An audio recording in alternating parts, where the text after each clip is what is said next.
প্রায় 21/2/1991 জন্ম, ঠিক আছে। তো বৃহস্পতিবার এবং রাত্রি 12টা 35 মিনিট, মানে বুধবারের রাত্রি, এবং কলকাতাতে জন্ম। বৃশ্চিক লগ্ন, মেষ রাশি, ধরণী নক্ষত্র এবং নরগণ। শুভ পাথর হলো মুক্ত। তাহলে আমরা দেখতে পাচ্ছি কি লিখেছি, জাতকের ভাগ্য বিচারে কর্মে উৎসাহ থাকলেও প্রতিবেশী সম্পর্ক ও সাফল্য পেতে বাধা থাকবে। সাফল্যের ক্ষেত্রে একটা বাধা দেখতে পাচ্ছি। ব্যবসাতে দক্ষতা থাকবে, চিন্তা লেগে থাকবে ও চোখের রোগে ভোগাবে।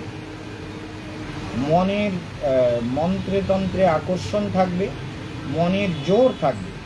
মঙ্গল দোষ থাকায় বিবাহিত জীবনে অশান্তি ভোগাবে। মাঙ্গলিক কিন্তু বিবাহিত জীবনে অশান্তি ভোগাবে।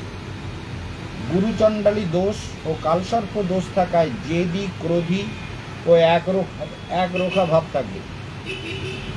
এর সময়টা কিন্তু বেশ খারাপ গেল, আর সেটা গেল এই 2020-21-22 আগস্ট পর্যন্ত। খুব বাজে টাইম গেছে। এখন যে সময়টা এসছে সেটা কিছুটা হলেও ভালো।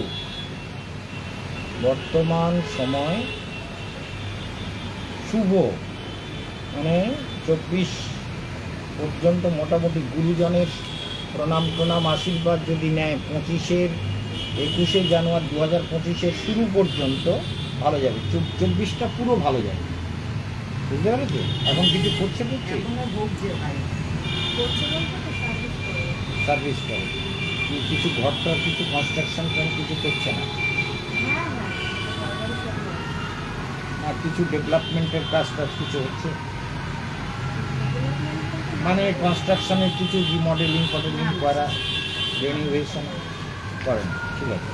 তো এই জন্য এর কালসর্প দোষ, তীব্র কালসর্প দোষ আছে, তীব্র মঙ্গল দোষ আছে, বুঝতে পেরেছো? কালসর্প কবচ একান্ত রূপে দরকার, এটা মনে রাখতে হবে। আর এ তো মাঝে মাঝে খুবই রেগে যায়, এবং মঙ্গল দোষের জন্য স্ত্রীর সঙ্গে মাঝে মাঝে শত্রুর মতো ব্যবহার করে। ঠিক বলছি না ঠিক বলছি?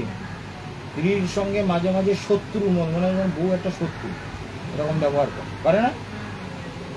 এটা গ্রহযোগ, এটা আমরা তো বলি না, এটা গ্রহরা বলছে এই ধরনের পরিস্থিতি জীবনে আসছে। সেই জন্য চন্দ্র, মঙ্গল আর রবি, এই 3টে গ্রহের প্রতিকার করলে জীবনে খুব ভালো থাকে, একদম গ্যারান্টি মহারাজ।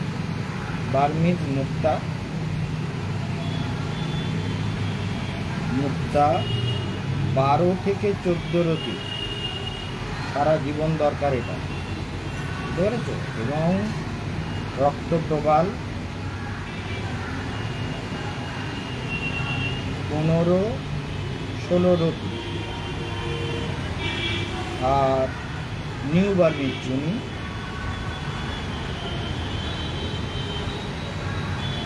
হচ্ছে 7 থেকে 8 রতি। এই 3টে স্টোনের সারা জীবনের জন্য, শারীরিক দিকটা ঠিক করার জন্য এগুলো দিলাম। এই প্রবালটা শারীরিক দিক, বিবাহিত জীবন, ক্রোধকে শান্ত করা, এই জন্য প্রবাল দিয়েছি। কথাটা বোঝা গেল?